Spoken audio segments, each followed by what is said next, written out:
Ratatouille, a truly authentic movie, nay, art experience, handcrafted by our supreme overlords. Back in 2006, Video Bracada, a Brazilian movie company, received the green light to create a modern masterpiece titled Ratatouille. I don't think the world was ready for it because it wasn't widely known by the majority of the public until around 2011, where it gained a cult following and proceeded to grow in popularity. And while I could talk about the masterful soundtrack, the beautiful animation, and exemplary characters, I'll start off with the law aspect of the film. Mr. Marcel, the rat chef, is faced with the predicament about 10 minutes and 45 seconds into the film. I'll play that clip now. But please tell me, young man, what is the secret of the great flavor in every one of the dishes you prepare? Well, if I told you, it wouldn't be a secret anymore. Oh, please, won't you tell me, young man? All right, I'll tell you. Oh, now's our chance. Now is our chance. He's actually going to say it. Quick, grab your notebook and write down every single word. The actual secret ingredient that can be found in all of the food prepared here is lots of... Come on, out with it. Lots and lots and lots of... With lots of?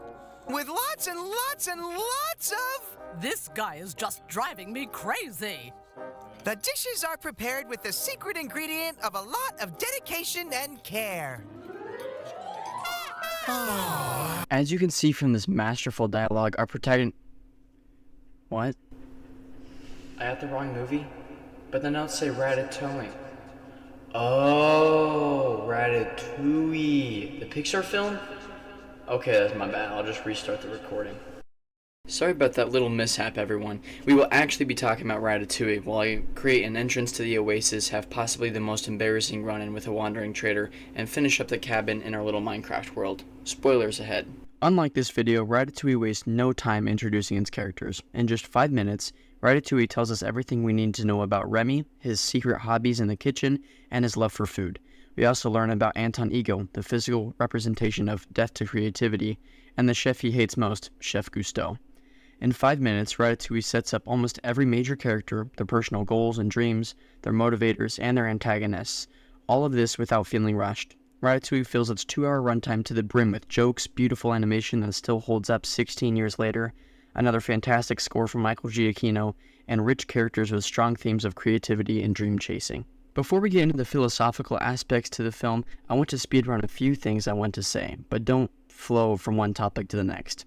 First off, the one and only very tiny nitpick I have with this film, I feel when Chef Skinner is kicked out of Gusteau's, he doesn't need to be in the film anymore. Him and the health inspector closing the restaurant kind of leaves a sour taste in your mouth. But at the same time, we wouldn't have gotten the great scene of Remy in the cage if Chef Skinner didn't trap him. So I guess I have no nitpicks. Ratatouille is genuinely a perfect film. Secondly, Michael Giacchino scores the perfect blend of French and whimsy, perfectly fitting the funny aspect of a rat that can cook really well. This is perfectly displayed in the tracks This Is Me, Wallrat, and Souped Up. Third off, my 4 favorite jokes in the movie are when Remy learns to drive Linguini, that guy biking gets distracted by Remy and rams into the car, and when Linguini is drinking with Chef Skinner.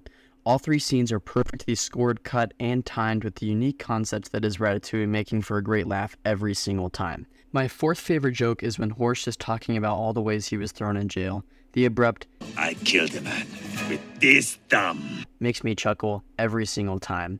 When Chef Skinner shows his face at the restaurant after he's been booted, Horst shows him the thumb, adding another layer to the joke.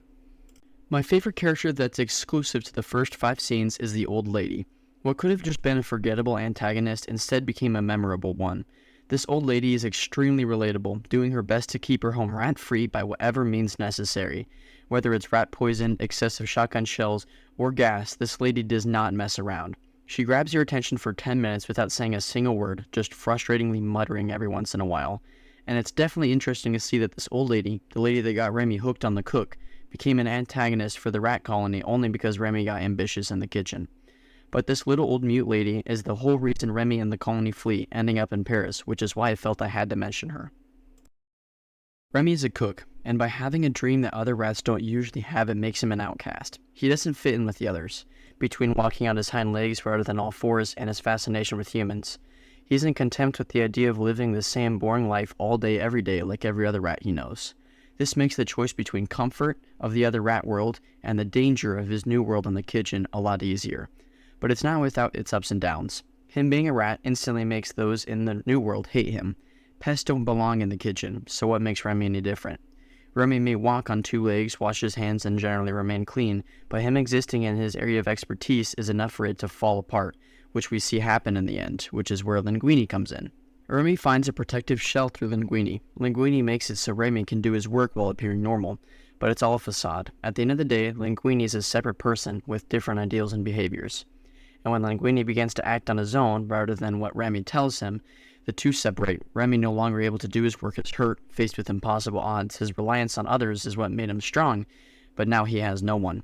And change is hard. When Remy's father tries swaying Remy's opinion, Remy utters one of the best lines in the film.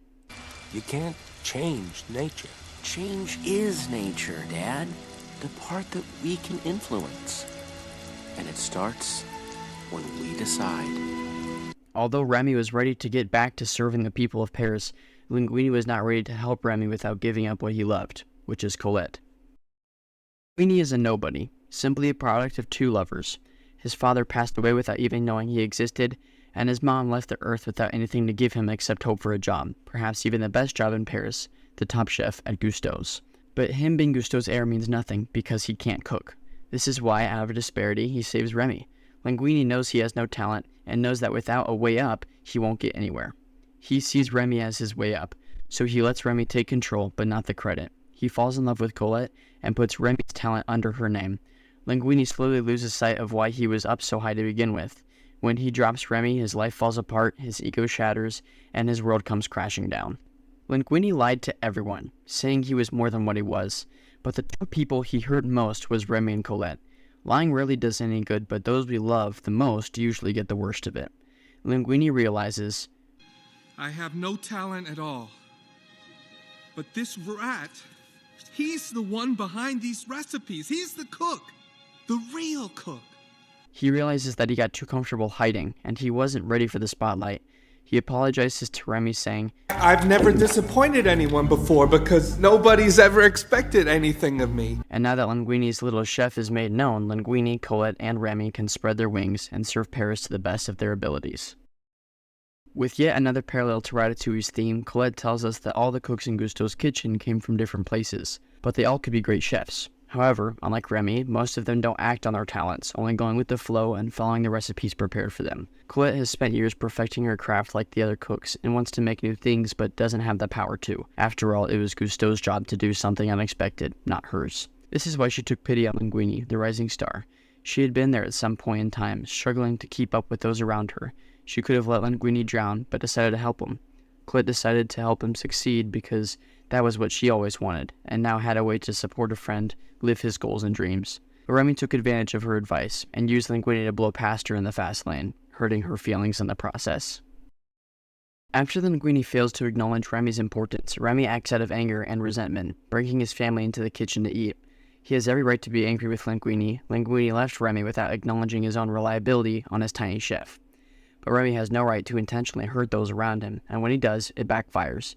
He's kicked out of the kitchen like every other rat would have been, and it only happened when he started acting like every other rat. It only happened when he wasn't acting like himself. After Linguini kicks Remy out, Remy finds himself stuck in a cage, figuratively and literally. Remy begins talking with his conscience in the form of Chef Gusteau. Remy knows what he needs to do, but all the pretending to be something he is not has muddied up his thought process.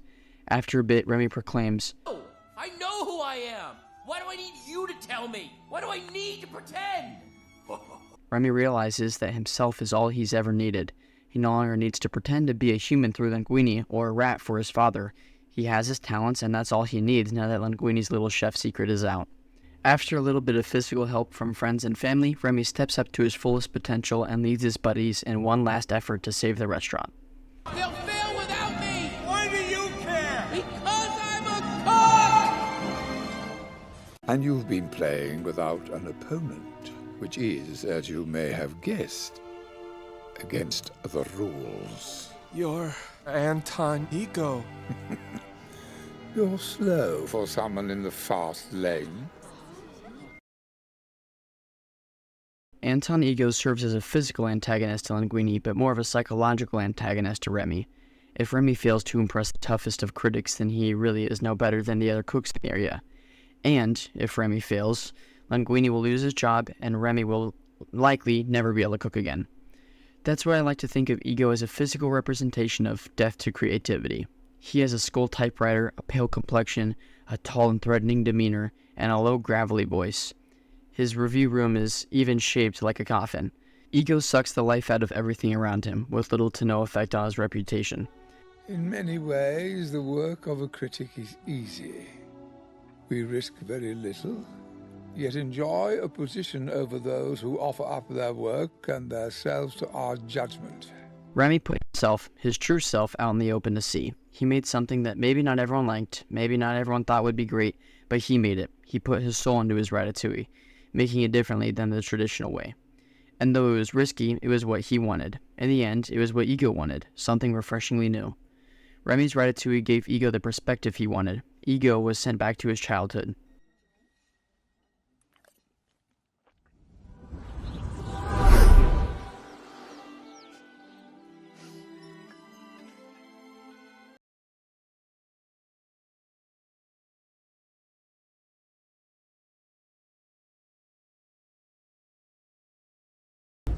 Through his perspective change, Ego finds out what Gusteau really meant by his famous motto.